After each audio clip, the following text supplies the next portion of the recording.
Pokémon is a massive franchise spanning over 9 generations and 25 years of games. With that amount of time, a competitive scene began to form. There's a regulated tournament format for Pokémon called VGC that uses double battles. Since I've been playing the video games for 15 years now, I of course participated in the trading card game tournament. You might be confused by that, but let me explain. I'm sure you can understand. Now I've been playing the Pokémon trading card game for about 8 years now. But instead of the video games, where there's plenty of PvE content, you can only play the trading card game against other players. From the sheer amount of matches, challenges, and cups I've played in, I'd say I'm pretty solid at the game. I've gone to a few regionals before, but I've never gone out of state for one. Since there wasn't a regional in Milwaukee or Madison this year, I decided to go to Indianapolis. Normally I don't do too well, but this time I'm sticking to the meta. Well, kinda. Currently there's a lot of Charizard decks, some Xianpao decks, and a few Arceus decks. So I took my favorite moth from Gen 9, threw it into this pile, and just sent it. I could just segue into how the tournament went from here, but that doesn't quite embody the whole experience of regionals. The first part is the drive down. Now living in an undisclosed part of Wisconsin, my group was forced to drive through hell. Twice!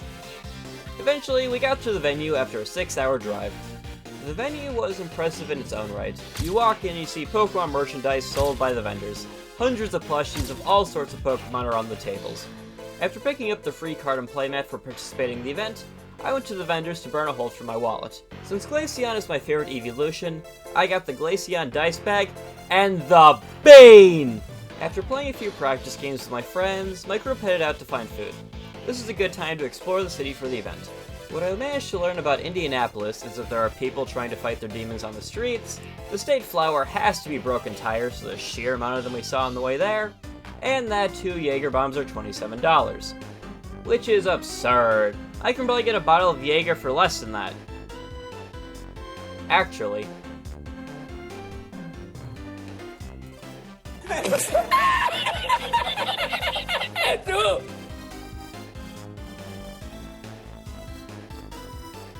Now most people would make sure to get some practice and plenty of sleep before a regional. I drank and got a whole 4 hours of sleep, which brings us to the day of the event. Before we begin, please consider subscribing. I'm getting really close to 1,000 subscribers, and I have a video planned for when I get there. I don't want to take up too much of your time, so let's get into the day of the event. Round 1 started by me trying to maneuver past 3,000 people getting to my table. My round 1 opponent was running Roaring Moon EX, which was a favorable matchup for me. I can go even on knockouts against the baby Roaring Moons, but as soon as I get enough Ancients in the discard pile, I can one-shot the EX Moons, meaning I get ahead on prizes and can win through attrition. My opponent was from the area and was there more to have fun and weren't too experienced with the game, so due to those factors, I ended up going a clean 2-0 in my first round. Round 2, I ended up at table 8, which is probably the highest table I'll see at a regional in a very long time. I started by invoking the Fear of God into my opponent. Game 1 I was going second, and my opponent flipped over Arceus V, and I flipped over Slitherwing. Unfortunately, I didn't get the turn 1 knockout, and ended up losing that game. My opponent ran Hero's Cape over Prime Catcher, which is a lot more common in Arceus V lists. I normally could one-shot Arceus Vs with Slitherwing, but not if they had a Hero's Cape on them. Game 2 is where Slitherwing really shined. Hitting for 240 or 280 with Grant against Arceus has made the matchup really nice. I ended up losing Game 3 and can narrow down that to just needing an Energy, a Counter Catcher, and a Lost Vacuum, but only being able to grab 2 of them from an Explorer's Guidance. Round 3 I went against the second Roaring Moon EX list. I ended up losing Game 1 due to having a slow start, and Game 2 I won out of sheer attrition. We ended up not having a Game 3 due to time being called. I don't remember a whole lot of specifics about this round, just that the guy I played against was real chill and we talked a lot. Round 4 I went against Lost Tina. Did you know that Lost Tina has a terrible matchup into Ancient Box? Since neither their Cramorants nor their Radiant Greninjas can one-shot my main attackers, I can very easily get a prize lead and late game just one-shot the Giratina V-Stars without any issues. I ended up winning Game 1 and tying Game 2. Round 5 I went against Control. Wahoo! I ended up going 0-2 due to poor deck knowledge. Normally, you should play plenty of games to get matchup experience. My experience with this deck was pretty limited because I was only playing on the TCG's live letter drunk the night before the event and a few games with friends. The only notable thing about this round is surprising my opponent with a top deck Grant to one-shot their Luxray with a Bravery Charm, then doing it a second time, except the Luxray had a Hero's Cape. Round 6, I hit my first Charizard list. I've always had a bit of trouble with the Charizard matchup because I'm not completely sure how to go about it. I ended up losing game 1, but game 2 I noticed my opponent looked a bit annoyed when checking their deck. I figured I'd prize a few candies and I thought I could discard the rest of the Great Tusk. What was an attempt to shut down Charizard turned into me using Land Collapse with Great Tusk 6 turns in a row and winning the game because my opponent decked out. Game 3 I won second, and my opponent had a single Charmander in play and passed their turn to me.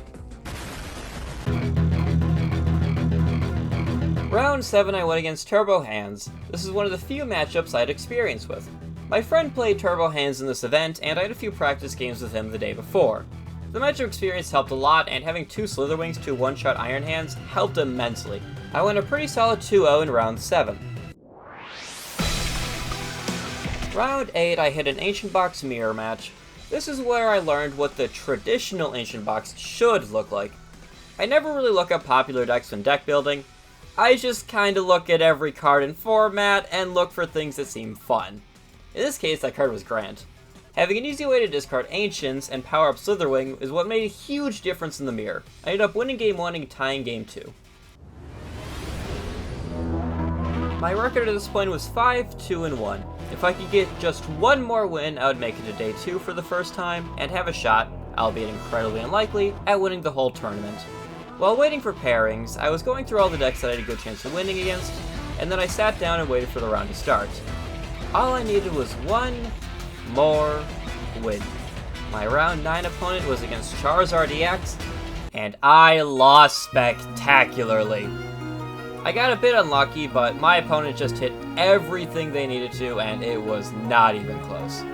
I went 0-2 that round, but really wasn't upset. All of the opponents I played against were chill. I've had a lot of laughs while playing, and got a lot of compliments on my deck building.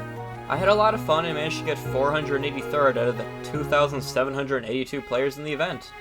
After a more disappointing end to the tournament, my group headed out and we stopped at KFC for dinner before relaxing at the hotel for the night.